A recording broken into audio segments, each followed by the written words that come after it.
Hi guys. आज हम बात करने वाले हैं जावा। जैसे हमने तो देख लिया कि हाँ, जावा का क्या हिस्ट्री रहा है, प्रोग्रामिंग का क्या हिस्ट्री रहा है अपना, और कैसे कैसे लैंग्वेजेस का है ना इन्वेंशन होते आए और उसमें चेंजेस आते आए। ठीक। तो हम थोड़ा सा अब अपने जावा की तरफ पढ़ते हैं, है ना। इसमें हम देखेंगे सबसे पहले तो बेसिक्स, है ना। इवन हम जावा के बेसिक्स नहीं, इवन किसी भी प्रोग्रामिंग का एक बेसिक्स क्या होता है, तो थोड़ा सा हम वो देखेंगे। जैसे आप ये बोल लो कि जिसे हम बोलते हैं ना फंडामेंटल्स। ठीक है। अच्छा, ये फंडामेंटल्स में क्या क्या टॉपिक आप ले सकते हैं। ठीक है। तो जैसे है ना, हम हो जाते हैं हमारे आइडेंटिफायर्स। आइडेंटिफायर्स हो गए, और आपके पास क्या हो गए, डेटा टाइप्स क्या हो गए, है ना। डेटा टाइप्स हो गए, आपके पास वेरिएबल्स हो गए, है ना। आपके पास एरे हो गया। ठीक है। और आपके पास क्या हो गया, आपके पास मेथड हो गया, है ना। ये बेसिक्स है जो आपको हर प्रोग्रामिंग लैंग्वेज में मिल जाएंगे। ठीक है। अब देखिए, ये तो ठीक है। अब एक और चीज़ भी है ना, कोडिंग स्टैंडर्ड। ठीक है। ठीक है, हमने ये सब चीज़ें सीख भी लिया है, इनका एक स्टैंडर्ड भी है लिखने का। ठीक है। ऐसे बहुत सारे हैं। ठीक है, कुछ कुछ चीज़ें जो छोटी छोटी चीज़ें हैं, तो वो चीज़ें हम देखने वाले हैं, वो चीज़ें सीखेंगे इसमें। ठीक है। तो सबसे पहले हम बात करते हैं आइडेंटिफायर्स के बारे में। ठीक है। अब गाइस देखो, आइडेंटिफायर्स क्या होते हैं, है ना। जैसे ये हम आइडेंटिटी, है ना, आइडेंटिफायर्स के बारे में अगर हम बात करें तो ये क्या होता है। कैसे देखो, फॉरगॉट अबाउट द प्रोग्रामिंग। आप ये समझो कि मान लो अगर आपको, है ना, कोई वर्ड बनाना नहीं आता। वर्ड मीन्स कि आप ऐसे कोई वर्ड नहीं लिख सकते, राम या फिर राहुल। हाँ। मान लो ऐसे इंग्लिश नहीं आता, आपको ये नहीं पता कि आर क्या है, ए क्या है, ये क्या है ना। आपको जब ये पहचानना नहीं आएगा तो आप कोई वर्ड आप इवन लिख भी नहीं सकते, आप समझ भी नहीं पाओगे। तो इसको समझने के लिए, जानने के लिए आपको क्या सीखना पड़ेगा, अल्फ़ाबेट्स। करेक्ट। जब तक आपको अल्फ़ाबेट्स नहीं आते, छोटे बच्चे सीखते हैं ना, ए बी सी डी, ये सारी चीज़ें। उसके बाद धीरे धीरे हम, है ना, सबसे पहले अल्फ़ाबेट्स सीखते हैं, फिर हम उन अल्फ़ाबेट्स को मिलाकर एक वर्ड बनाना सीखते हैं, है ना। अच्छा, अब ये वर्ड्स को मिलाकर हम सेंटेंस बनाना सीखते हैं। ठीक है। अच्छा, ये सेंटेंस को मिलाकर हम क्या बनाते हैं, पैराग्राफ, है ना, पैराग्राफ बनाना सीखते हैं। तो सेम कहानी कोडिंग की भी है ना। ये तो नॉर्मल इंग्लिश की बात कर ली हमने। इंग्लिश क्या है, इंग्लिश भी एक लैंग्वेज है। जब भी हम है ना, एक दूसरे से कम्युनिकेट करते हैं, है ना। ठीक है। तो ये इंग्लिश एक वे बन जाता है एक दूसरे की बात को कम्युनिकेट करने के लिए, एक ये जस्ट भाषा है। ठीक है। तो ऐसे ही कोडिंग की हम बात, कोडिंग की दुनिया में क्या है कि जब भी आप एक कंप्यूटर से बात करना चाहते हो तो आपको प्रोग्रामिंग लैंग्वेज के थ्रू बात करना पड़ता है। अब उन प्रोग्रामिंग लैंग्वेज के, जो जैसे हमने इंग्लिश में देखा ना, ये अल्फ़ाबेट्स होते हैं, ए बी सी डी, ये सारी चीज़ें, ये बेसिक्स है, ये आपको समझ में आएगा तब चीज़ें आगे, हाँ ये क्या लिखा हुआ, W O R D S, ऐसे पहचानते जाओगे। अवन एक टाइम आएगा, अगर आप प्रैक्टिस करते रहोगे तो आप सेंटेंस लिखना जान जाओगे, इवन कहीं लिखा हो तो उसको पढ़ना जान जाओगे। सेम कोडिंग में भी है। तो जो, जैसे मान लो अगर मैं बोल दूँ कि ठीक है, आप जावा का पहला प्रोग्राम बनाइए, तो आपके माइंड में आएगा कि हाँ ठीक है, मैं अपना, है ना, ये कंप्यूटर है, मैंने कंप्यूटर में क्या किया, अपना नोट पैड ओपन कर लिया। अब देखो, कोड हम कहाँ लिखते हैं, आप है ना कहीं टाइप तो कर रहे होंगे, मान लो आपने नोट पैड ओपन कर लिया। अच्छा, पहली लाइन क्या होनी चाहिए आपकी, ये भी तो कन्फ्यूज़न है। मान लो नहीं आता किसी को कोडिंग, कैसे लिखा जाएगा। तो बेसिकली जो अभी जैसे मैं बोल दूँ, एक वर्ड लिखो राहुल, अब पहला क्या लिखोगे, आप पहला लेटर लिखोगे, ये लेटर आपको आना चाहिए। तो ऐसे ही आइडेंटिफायर्स होते हैं, है ना। इस प्रोग्राम में जो आप ये बनाओगे, यहाँ क्या रहेगा, सब आइडेंटिफायर्स होंगे। ये डेटा टाइप्स रहेंगे, वेरिएबल्स रहेंगे, कंस्ट्रक्टर रहेगा, मेथड का नाम रहेगा। ये सारी चीज़ें जब पूरा मिला के आपका एक प्रोग्राम का फॉर्म हो जाता है। यही प्रोग्राम आप वर्ड से रिलेट कर सकते हैं। ठीक। तो हम बेसिकली वही देखने वाले हैं कि आइडेंटिफायर्स जस्ट बेसिक है क्या, एज, है ना। आप ये कंपेयर करो कि अल्फ़ाबेट्स हम देखने जा रहे हैं, प्रोग्रामिंग का अल्फ़ाबेट्स। ठीक है। अब इसमें देखिए आइडेंटिफायर्स अगर आप है ना, अगर इसको डिफाइन हम करें तो इसको हम क्या बोल सकते हैं आइडेंटिफायर्स को? हम्म? कुछ गेस कीजिए। अब जैसे ABCD ये एक रिजर्व वर्ड है ऑलरेडी, है ना, तो हम इसको एक बोल सकते हैं, है ना, a name, a name is called identifiers।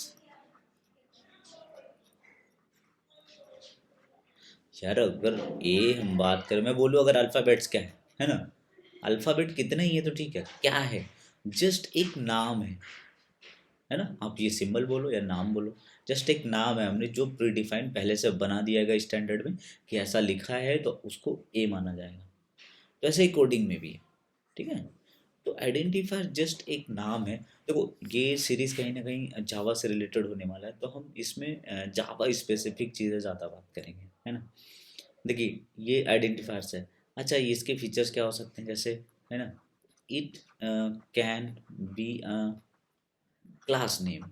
अच्छा ये क्लास क्या है ना, वो भी हम देखेंगे, क्लास नेम। अच्छा ये क्या हो सकता है ना, आपका फंक्शन नेम हो सकता है। देखिए फंक्शन या फिर मेथड, दोनों सेम, ठीक है। अच्छा ये क्या हो सकता है, आपका वेरिएबल नेम हो सकता है, ठीक है, आइडेंटिफायर्स। अब इसमें जैसे अगर मैं एग्जांपल की बात करूं, है ना, कि जैसे आप ये लिखते हो ना, फॉर लूप चलाते हो ऐसे, आप है ना, अभी जावा की छोड़ दो, इवन अगर सी की बात करें तो इसमें भी आप लिखते हो, इफ एल्स लगाते हो, है ना, ऐसे लिखते हैं, है ना। आप क्या लगाते हो, है ना, डू भी लगाते हैं, है ना, और आप क्या लगाते हो, वाइल भी लगाते हैं, ठीक है, वाइल इस तरीके से। अब देखो ये जो है ना, ये एक तरह से के कीवर्ड है, ठीक है, ये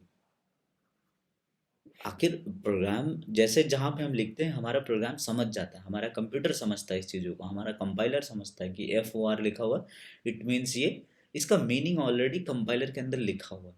अगर मैं इसी चीज़ को अगर ऐसे लिखने लग जाऊँ, है ना, इंडिया लिख दूँ और फिर मैं यहाँ पे लूप चलाऊँ, तब तो वो काम नहीं करेगा। क्यों? देखो ये भी तो एक वर्ड है, लेकिन इसका मीनिंग हमारा कंपाइलर नहीं समझता, बिकॉज उसके अंदर में ऐसा कुछ लिखा नहीं है कि इस तरीके की चीज़ें आए तो वो समझ जाए, है ना।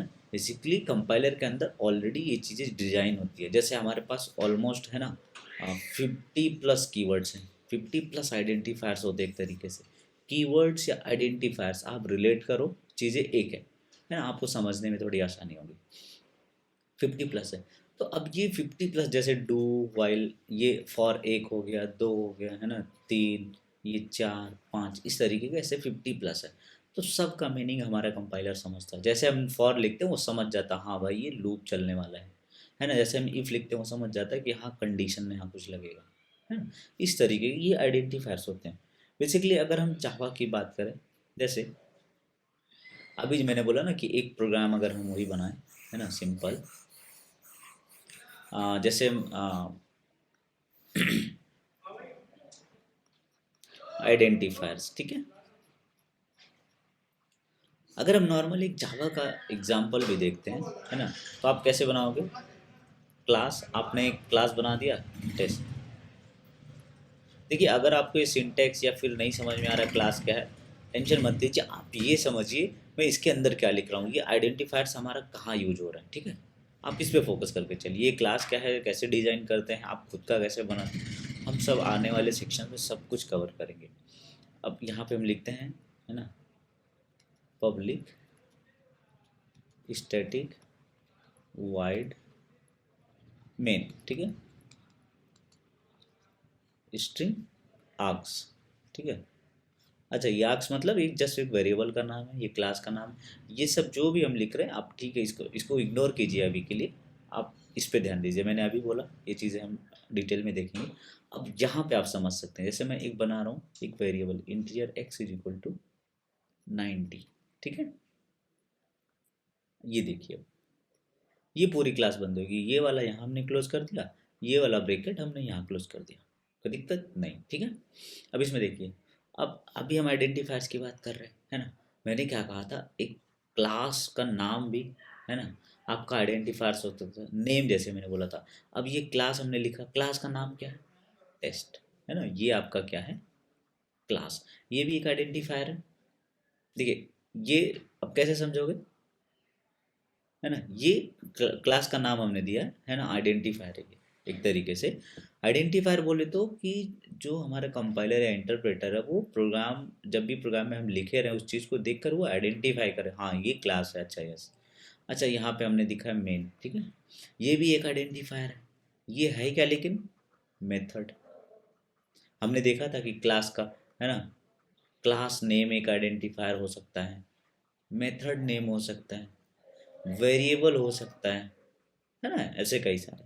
ठीक है, अब जहाँ पे देखिए वेरिएबल हम कहाँ यूज कर रहे हैं, ये एक्स है ना, ये भी एक आइडेंटिफायर है ना, ये है क्या लेकिन, वेरिएबल। अच्छा ये वेरिएबल्स क्या होते हैं अब, है ना, ये भी हम देखेंगे, कोई दिक्कत नहीं है, धीरे धीरे जैसे ये सीरीज में आगे बढ़ते जाएंगे आपका सारा कंसेप्ट क्लियर होगा, क्लास क्या है, मेन मेथड क्या है, वेरिएबल्स क्या होते हैं, कैसे डिज़ाइन किए जाते हैं, पूरा स्क्रैच से देखेंगे। इवन किसी का अगर ये पहला प्रोग्रामिंग लैंग्वेज होगा सीखने का तो आपको ईजिली समझ में आ जाएगा, कोई दिक्कत नहीं होगा, है ना। जो भी आपको डाउट लगता है आप कमेंट में है ना पिंग कर सकते हैं, क्या डाउट है आपको, हम सब कुछ देखेंगे। अच्छा देखिए जैसे आइडेंटिफायर्स तो मैं यहाँ पे लिख रहा हूँ, आप देखो यहाँ पे मैं एक्स लिखा, यहाँ पे एम स्मॉल में लिख दिया, यहाँ पे ऐसे टी कैपिटल में लिख दिया, है ना। तो आइडेंटिफायर्स को लिखने के कुछ रूल्स भी होते हैं, ठीक है। रूल्स इन द सेंस कि कुछ नियम कानून है भाई, आप कुछ भी नहीं लिख सकते, है ना। तो उसमें देखते हैं, जैसे इंग्लिश लेवल की बात करें तो इसमें रूल्स क्या आता है ना, रूल्स टू डिफाइन आइडेंटिफायर्स।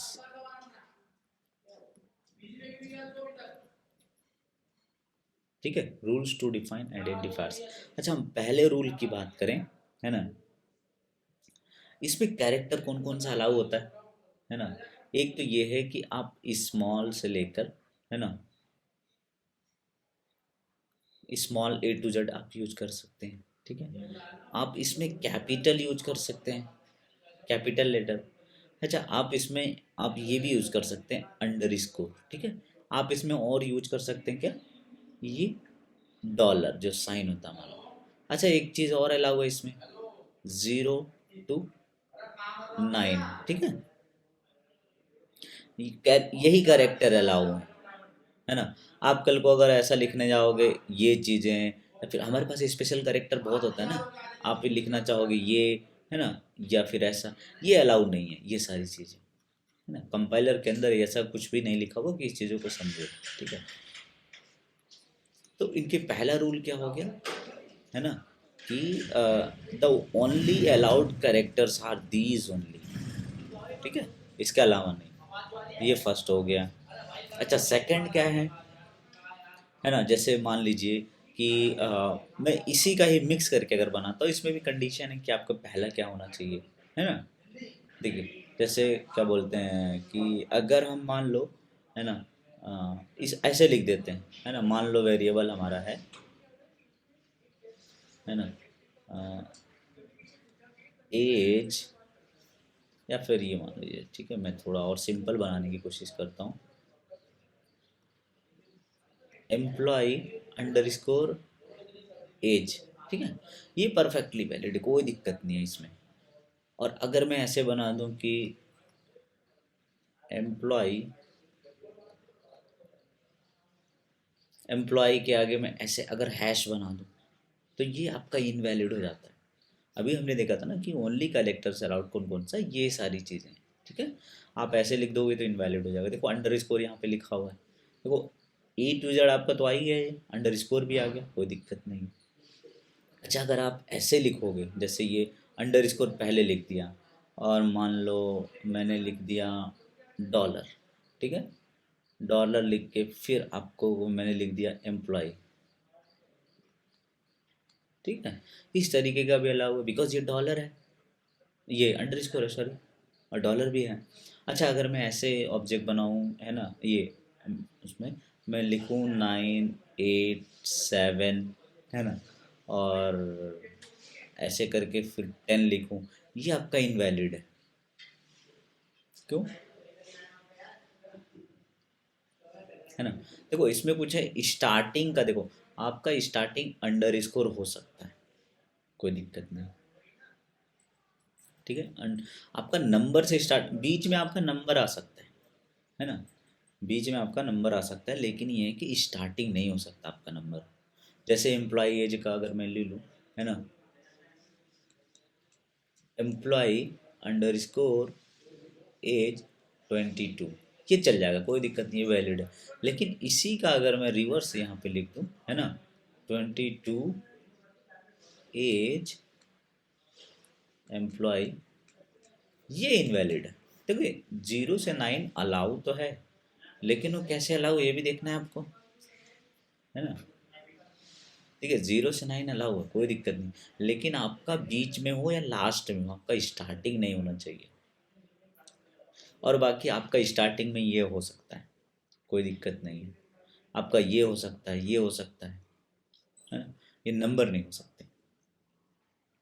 अब देखिए इसमें अगर मैं ये कर दूँ, ये वैलिड है, नहीं ये वाला इनवैलिड है, ठीक है। अच्छा, इसमें एक तो दूसरा, ये दूसरा केस हो गया। अब तीसरा केस इसमें क्या है, तीसरा केस भी हम देखते हैं, है ना। तीसरा रूल क्या है, पहला रूल हो गया कि भाई आप यही यही सारे कैरेक्टर अलाउ हों जब भी आप आइडेंटिफायर्स बनाओ। और इसके हमने एग्जांपल्स भी देख लिया ऐसे ऐसे कि स्टार्टिंग कौन सा अलाउ है, बीच में कौन सा आना चाहिए।